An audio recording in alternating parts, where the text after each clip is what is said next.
This gospel passage this morning has had me thinking all week that Jesus sounds a little bit more like Clint Eastwood than he sounds like Jesus that we like to preach about on Sunday morning. And in fact, I joked with the idea, though I would never break the rubrics of the prayer book to close it as the Holy Gospel according to Clint Eastwood this morning. And praise you, and fill in the character you want, Dirty Harry. So we want to... But the reason I do this morning, and it's not just the whole Clint Eastwood oeuvre all the films that he made, but in particular, I think one's been on my mind this week because of the assault of Academy Award news, and the one I most has been the most impactful in my life of Clint's movies, and I love them, is this one that he won Best Picture for in 1992. It's this movie Unforgiven. And the reason this passage reminds me of this morning is because there is this turning point scene in the movie right before the climax of the film where Clint is about to go into this western town and pretty much clean house single-handedly by himself. He is there with this young man who has talked him out of coming out of assassin retirement, and they're sitting under a tree. And they're passing back and forth a bottle of some brown liquor. And they're sitting outside of town because this young man who's talked Clint out of retirement, Clint then went and talked his old partner out of retirement, played by Morgan Freeman, who has come with him to this town to kill these men that they've been hired to kill. It's very complicated. I mean, it's the same plot all the time, but it's still always complicated. And they go in, they kill these men, and in the process of that, Morgan Freeman, who has been happy to take care of his pigs at the beginning of the film, is now dead. And his body is hanging outside the saloon in the town as a warning to anybody else who's going to come and mess with these townsfolk and get into their business. And as they sit out there, they are trying to debate whether or not they're going to go in and do something about their friend who's been killed, or whether they're going to run. And this young man is, he's visibly shaken up. This is not what he signed on for. He thought he was going to go make a big payday. These guys they were killing were real slime balls to begin with, so he didn't feel any compunction about that. And right at the end of the scene, right before it cuts to black, so that he'll come back in the town at night on his horse, Clint will, in this bright daylight sunshine, the young man turns to Clint and says about the friend Morgan Freeman, he didn't deserve that. And Clint takes a long draw off that bottle of brown liquor, and he looks at him and he said, "Boy, all of us deserve it." And that's kind of what we feel like we hear from Jesus this morning. When Jesus takes up these two incidents, one which is an act of violence and terror by a dictator who has gone and killed people that we have no idea what they were doing before, or people who have perished because of some accident that's happened. Jesus just stands up and he wants to level the playing field. He says to the crowd there, everybody deserves this. Everybody deserves this. And so I feel like, am I hearing the same Jesus that takes the children into his arms, or is there some other Jesus that has taken over him? Well, I think the key in this passage here this morning is Jesus is leveling the playing field, because there must be some way the playing field has become uneven, that he wants to remind the people that they all deserve something, that they're not above these folks who were killed by Pilate or who were killed by a tower that fell. Because there is one way that we all are equal, and we all are equal in that we all deserve much worse than we get. And sometimes when we get bad things and we don't deserve it, it's just because the world around us is put into place things and mechanisms and policies that allow such things to happen. And in that way, we collectively deserve whatever garbage comes our way. And that's one way to level the playing field. Now, in the Bible, we have another way that we often level the playing field as well, and I think that will play a role here in a little bit, which is there are two ways we're all equal. We're all equal in that we're all losers, and that's what we often talk about a lot in Lent. I think Lent is the L season because it's the loser season. But then it's followed up right by the Easter season, which is about reminding us that there's another way, that we are all equal. And we're all equal, that we've been endowed. Easter is for endowment. We're all endowed with the image of God imprinted on our very persons. And in that way, we're able to be held up as ones who are loved. And we hold these two realities right next to each other all of the time. And we need them.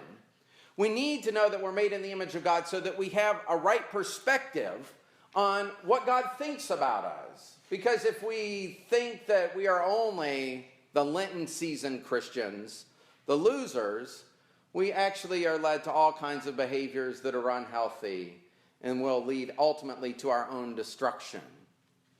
We need to be reminded so that we're lifted up, that we are all equal because we're all made in the image of God. And in fact, our Easter season begins by these very words reminding us of this when we all have to stand up and reaffirm our baptismal covenant.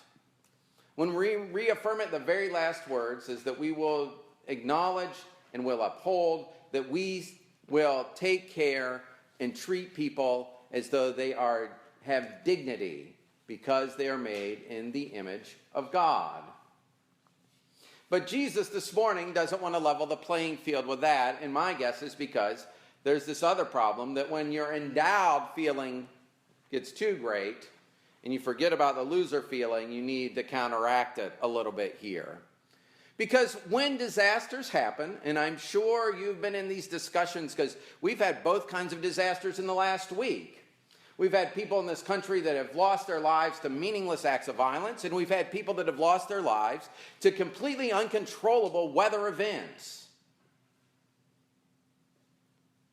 And there is, in these moments, an examination that we start to do to think about, is there another choice folks could have made that would have led to a different outcome? Is there a way that the way they lived their life put them in the wrong place? And what Jesus is trying to say here is when we start to get in these conversations that people that have bad stuff happen to them, somehow we have made wiser and better choices. He actually is just saying, we have just lucked out. Because we have that part of us that means that we would deserve whatever happened. And it's only possible that these things happen because of the brokenness that's in the world, and we cannot forget it. He's leveling the playing field that way because the sense of endowment has gotten out of whack.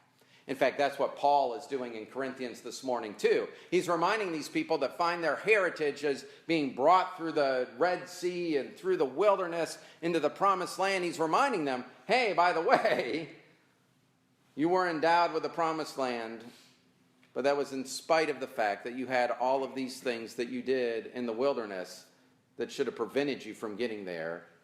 You still got there. Jesus wants the playing field to always be level. He doesn't want us to feel too great about ourselves in a way that by putting other people down or thinking that we have done something great to deserve the good things that we have. On the other hand, he wants us to know that we are loved by God, and that's what the second half of this passage is about. It's kind of a strange little parable that Jesus seems to tell here. And I just want to unpack it a little bit. He starts by saying there's a garden with a fig tree in it. And my contention would be here, if I had started a story that there's a garden with an apple tree in it, and you started to think theologically, you would start to picture the story of Adam and Eve. And my guess is that is what Jesus is trying to recall for his crowd there that day. Somehow we've given Adam and Eve an apple, but I don't know if you've been to the Middle East. Apples are not a native fruit there. He gives them what the tree is that's probably intended in that story, figs. And so as soon as you hear a story about a fig tree in a garden, you think about the Garden of Eden. And so the parable continues with that thought in mind, and the parable goes just the way that story goes too, which is there's something about that tree that should lead to destruction. But at the end, there is no destruction. There's not one dead carcass at the end of the story of Adam and Eve and that serpent. In fact, everybody gets to move on. And at the end of this parable about the fig tree here that will bear no fruit, at the end of it, we don't know what happens in a year. At the end of it, it is the kingdom's mechanism of deferment that overrides whatever that tree deserves. Just like in the story of Adam and Eve, it is God's deferment of any kind of punishment on them. In fact, he reclothes them at the end to restore their dignity. Jesus wants to remind them in the first part of this passage that there is something that you all deserve. And you shouldn't get too haughty yourselves by thinking you've avoided something because you've been so smart or so pious. But, on the other hand, it is God who is this gardener, who stops the tree from being chopped down. He digs around it and he fertilizes it and he brings it back to life. Now, the other reason I think about that Clint Eastwood movie too with this passage is because there is a very perplexing scene at the end of that movie, because everything happens the way you'd expect it to. Clint does go into town and he with, complete coldness annihilates everybody who has done anything bad to him and his friend in true Western fashion. He doles out that justice in a way that only this kind of white hat, black hat justice could happen. But then that's not where the movie ends. The movie ends not with Clint thinking he's good or that he's done the right thing, but it ends with him standing, ironically, under a tree in the golden hour of the day where his wife is buried. And there's this text that comes up on the screen that reminds the viewer that there was a woman who knew how bad he was and still loved him. And it's to remind Clint that even in these moments where he is given in to all that is bad and worse about him, he's still loved by somebody. Jesus doesn't want us to think we're losers so that we just don't get too haughty about ourselves. He wants us to know that we have these things wrong with us, and even in spite of all of them, he loves us just the same. And he's willing to put in the work of digging around our roots and fertilizing them and waiting another year just to see if we can bear fruit. So we need to be realistic about ourselves, how good we are and how bad we are. But we need to be more realistic about the fact that it's God that loves us in all of those states. And our story will end in the love of God. And there is no other ending for us. Amen.